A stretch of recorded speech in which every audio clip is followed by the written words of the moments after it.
عبدالعزیز بن عبداللہ نے بیان کیا، کہا ہم سے سلیمان بن بلال نے، ان سے حمید نے اور ان سے انس رضی اللہ عنہ نے بیان کیا کہ رسول اللہ صلی اللہ علیہ وسلم اپنی بیویوں سے جدا رہے تھے۔ آپ صلی اللہ علیہ وسلم کے پاؤں میں موچ آ گئی تو آپ صلی اللہ علیہ وسلم نے بالا خانے میں 29 دن قیام کیا تھا، پھر وہاں سے اترے۔ لوگوں نے عرض کیا، یا رسول اللہ صلی اللہ علیہ وسلم، آپ نے 1 مہینے کا اعلیٰ کیا تھا۔ جواب میں آپ نے فرمایا کہ مہینہ 29 دن کا بھی ہوتا ہے۔ صحیح بخاری حدیث نمبر 1911۔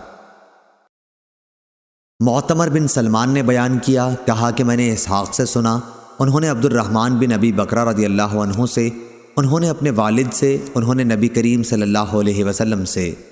دوسری سند امام بخاری نے کہا اور مجھے مسند نے خبر دی، ان سے معتمر نے بیان کیا، ان سے خالد حذا نے بیان کیا کہ مجھے عبد الرحمن بن ابی بکرہ رضی اللہ عنہ نے خبر دی اور انہیں ان کے والد نے نبی کریم صلی اللہ علیہ وسلم سے فرمایا، دونوں مہینے ناقص نہیں رہتے۔ صحیح بخاری حدیث نمبر 1912۔ سعید بن عمرو نے بیان کیا اور انہوں نے ابن عمر رضی اللہ عنہ سے سنا کہ نبی کریم صلی اللہ علیہ وسلم نے فرمایا، ہم ایک بے پڑھی لکھی قوم ہیں، نہ لکھنا جانتے ہیں نہ حساب کرنا، مہینہ یوں ہے اور یوں ہے۔ آپ کی مراد 1 مرتبہ 29 دنوں سے تھی اور 1 مرتبہ 30 سے۔ آپ صلی اللہ علیہ وسلم نے 10 انگلیوں سے 3 بار بتلایا۔ صحیح بخاری حدیث نمبر 1913۔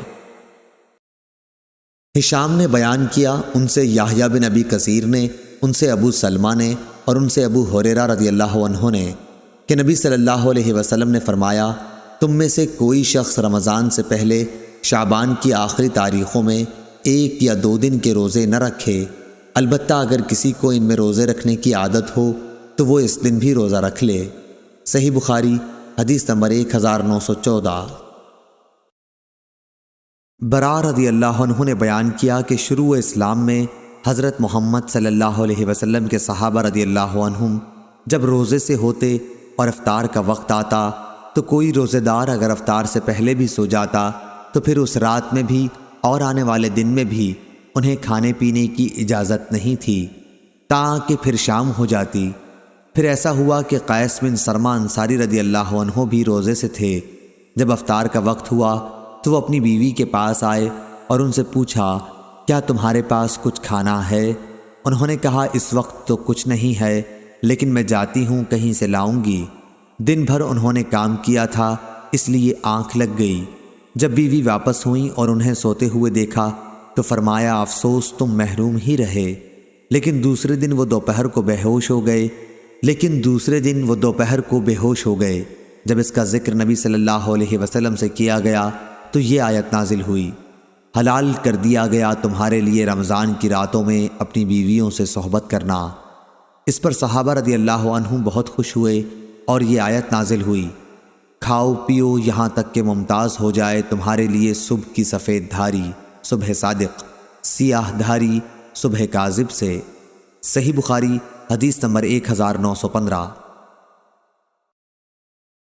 حسین بن عبد الرحمن نے خبر دی اور ان سے شعبی نے، ان سے عدی بن حاتم رضی اللہ عنہ نے بیان کیا کہ جب یہ آیت نازل ہوئی، تاکہ کھل جائے تمہارے لیے سفید دھاری سیاہ دھاری سے، تو میں نے ایک سیاہ دھاگا لیا اور ایک سفید، اور دونوں کو تکیے کے نیچے رکھ لیا اور رات میں دیکھتا رہا، مجھ پر ان کے رنگ نہ کھلے۔ جب صبح ہوئی تو میں نے رسول اللہ صلی اللہ علیہ وسلم کی خدمت میں حاضر ہوا اور آپ صلی اللہ علیہ وسلم سے اس کا ذکر کیا۔ آپ نے فرمایا کہ اس سے تو رات کی تاریکی صبح کاذب اور دن کی سفیدی صبح صادق مراد ہے۔ صحیح بخاری حدیث نمبر 1916۔ ابن ابی حازم نے بیان کیا، ان سے ان کے باپ نے اور ان سے سہل بن سعد نے۔ دوسری سند امام بخاری نے کہا، اور مجھ سے سعید بن ابی مریم نے بیان کیا، ان سے ابو غسان محمد بن مطرف نے بیان کیا، انہوں نے کہا کہ مجھ سے ابو حازم نے بیان کیا، اور ان سے سہل بن سعد رضی اللہ عنہ نے بیان کیا کہ آیت نازل ہوئی، کھاؤ پیو یہاں تک کہ تمہارے لیے سفید دھاری سیاہ دھاری سے کھل جائے، لیکن من الفجر صبح کی کے الفاظ نازل نہیں ہوئے تھے۔ اس پر کچھ لوگوں نے یہ کہا کہ جب روزے کا ارادہ ہوتا تو سیاہ اور سفید دھاگا لے کر پاؤں میں باندھ لیتے، اور جب تک دونوں دھاگے پوری طرح دکھائی نہ دینے لگتے کھانا پینا بند نہ کرتے تھے۔ اس پر اللہ تعالیٰ نے من الفجر کے الفاظ نازل فرمائے، پھر لوگوں کو معلوم ہوا کہ اس سے مراد رات اور دن ہیں۔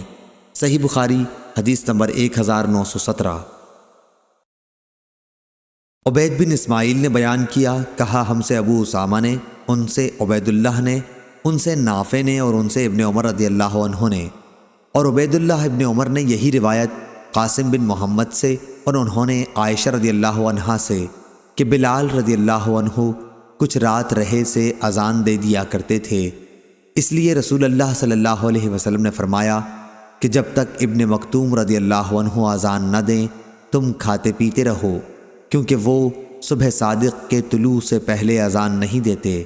قاسم نے بیان کیا کہ دونوں بلال اور ام مکتوم رضی اللہ عنہ کی اذان کے درمیان صرف اتنا فاصلہ ہوتا تھا کہ ایک چڑھے تو دوسرے اترتے۔ صحیح بخاری حدیث نمبر 1918 1919۔ سہل بن سعد رضی اللہ عنہ نے بیان کیا کہ میں سحری اپنے گھر کھاتا، پھر جلدی کرتا تاکہ نماز نبی کریم صلی اللہ علیہ وسلم کے ساتھ مل جائے۔ صحیح بخاری حدیث نمبر 1920۔